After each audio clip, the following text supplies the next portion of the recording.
what if how you make sense of the world gives you an immense inner strength to achieve your dreams and your goals? Let's welcome Stephen.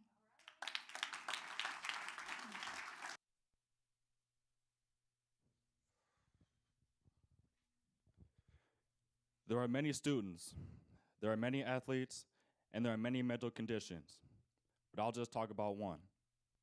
Now, autism, or the autism spectrum disorder, refers to a range of conditions categorized by challenges with social skills, repetitive behavior, speech, and nonverbal communication, as well as unique strengths and differences.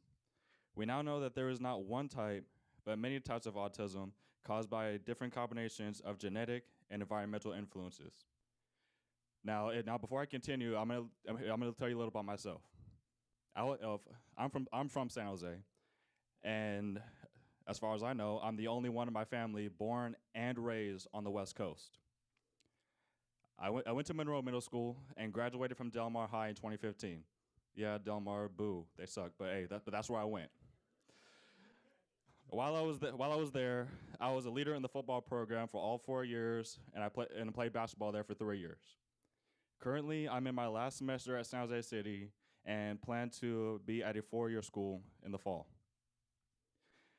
Now, everyone be honest. Who are the comic book people out there? That's it? All right, well, as we know, there are many heroes and there are many powers that are out there. One of my favorite characters is Cyborg from the Teen Titans and was recently in the Justice League movie. He was a top athlete before an accident forced him to have cybernetic parts replacing over 90% of his body. Now, there are ways that I can relate to him. I am an athlete. He is a machine, and on the field, I can sometimes be referred to as being the machine. and I have something that initially held me back, but I now use to my advantage. Now, as I said, I'm a current student athlete, and I will one day be a coach. I have autism. Asperger's, to be specific. Now, Asperger's syndrome is considered to be on the high-functioning end of the spectrum. Now, people with Asperger's are initially diagnosed with ADHD until it becomes clear that the difficulties come from an inability to socialize than an inability to focus.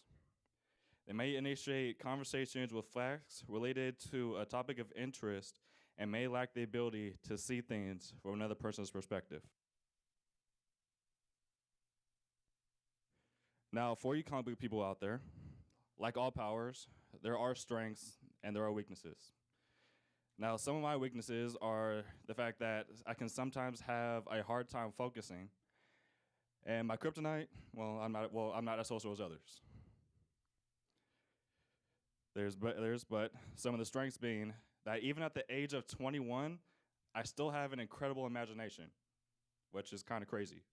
Crazy because that's supposed to go away. And I have a superhuman focus on things that I have an intense passion for.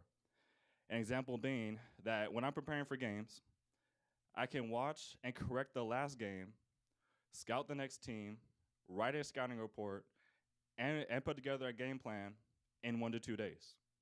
Usually, it takes 2 to 3. Sometimes, if I'm bored enough, I can do it in a couple hours.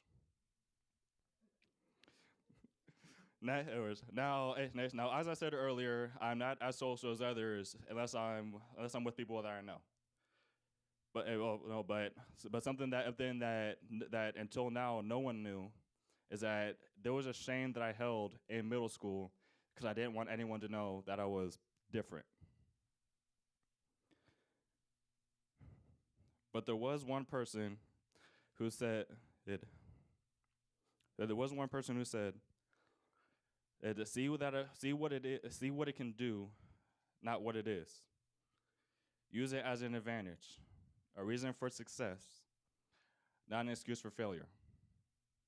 that also happened to be the one person we as people would do anything for. That person happens to be my mother.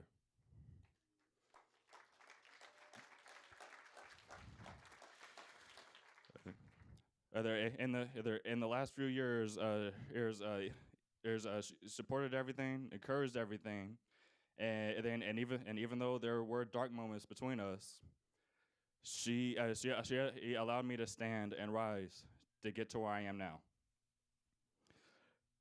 But before anything great could happen, I did have to get used to what I was going through.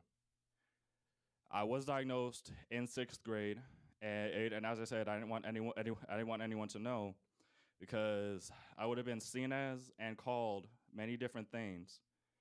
The biggest one being different in a negative tone.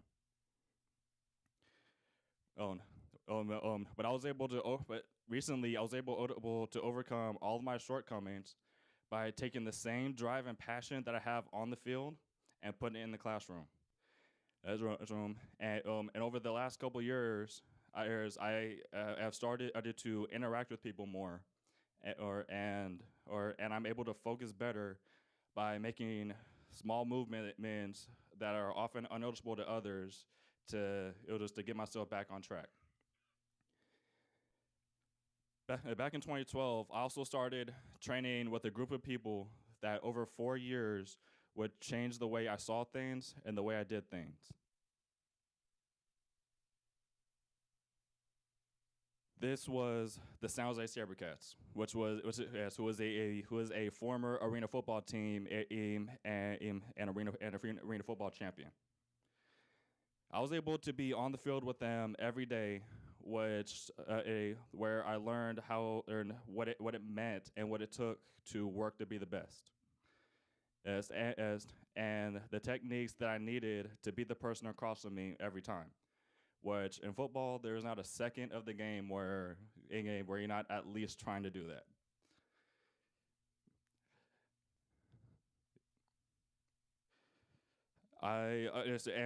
And I was also able to be in meetings with the team every day, which taught me how to properly scout out other teams and be prepared for everything. And coming out of high school, I didn't really have that many options. I had 4 junior colleges and 1 NAIA, which for those that don't know are the 2 lowest divisions in college athletics. I didn't really want any of them, but with the path that I created for myself, I didn't have a choice.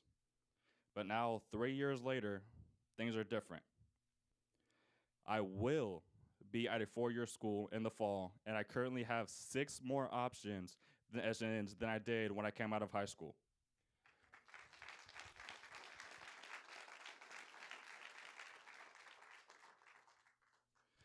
And last thing I'm going to leave you with is that there are many mental challenges out there, but mine is different.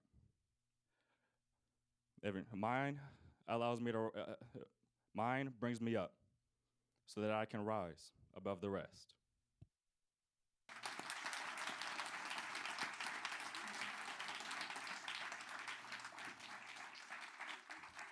Thank you, Stephen. So as we heard from Stephen, you are stronger than what other people might know.